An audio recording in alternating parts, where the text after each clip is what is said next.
Vipassana retreat at home? Is it possible? More about that right after the intro. Welcome to the Day One Journey, where I share with you my journey towards understanding who I am, knowing myself, so I can be myself, so I can be true to myself. Episode 601, yes, 601, cha-ching, yeah. So what do you think? Vipassana retreat? At home? Is it possible? Well, as I shared with you in the past, I've been practicing all sorts of meditations throughout the last 10 or 15 years in my life. And I was practicing it anywhere. I was at home, on the bus, on the train, even while flying, on the airplane. I could practice these meditation techniques. I was listening to things, I was watching certain videos, I was just with myself, sometimes with music, sometimes just me with the silence, sitting in the park, at home, anywhere. And I think in this time and age, we have YouTube, we have all the information that we want. We can read any book about meditation that we want. We can see almost any lecture on YouTube about different kind of meditation, and we can do it anywhere. We can always find 5 minutes, 10 minutes here and there and practice meditation techniques. But can we do a Vipassana retreat at home? Think about it. Vipassana retreat. This is usually 10 days.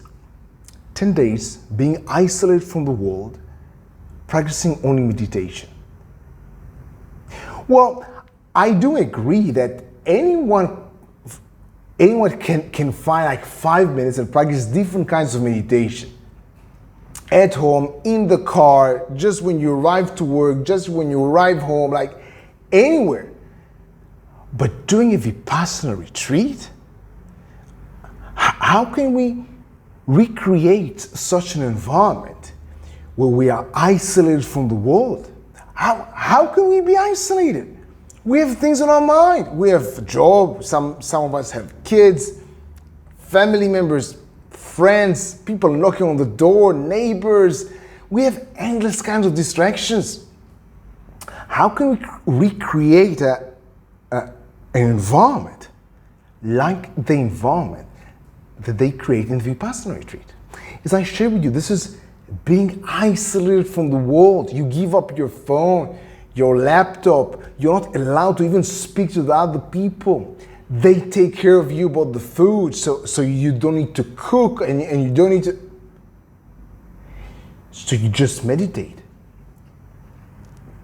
So, at least as I see it, I cannot recreate a meditation retreat, a Vipassana retreat at home, because I cannot recreate this environment, this environment with almost zero distractions. And this is one of the key reasons why I do consider going for the Vipassana retreat again. Because I cannot recreate this environment. I need, it's super helpful for me to be in an environment with minimal amount of distractions.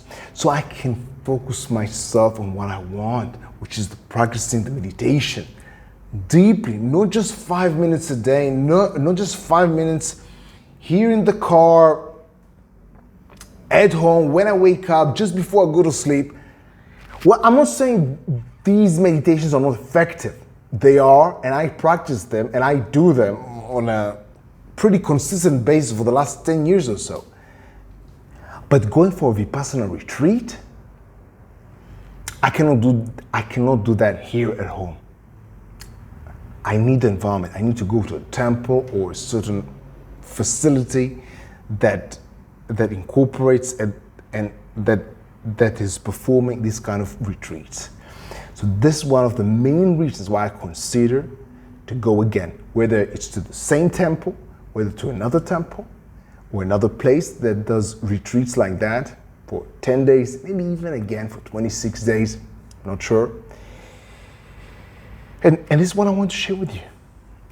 Yes, I can meditate, and I believe that anyone can meditate anywhere, like 5-10 minutes a day. I believe that we can in most cases. By creating a Vipassana retreat, the same effect that you can get on a Vipassana retreat, imagine yourself isolating yourself for 10 days. Yes, back to you, think about it. You isolating yourself for 10 days. How can you benefit from that? Give yourself a few minutes a day, think about it. How can you benefit from isolating yourself, being, let's say, on a meditation retreat or a Vipassana retreat for 10 days? Give us a few minutes today. Think about it. And of course, have an amazing day one. See you tomorrow.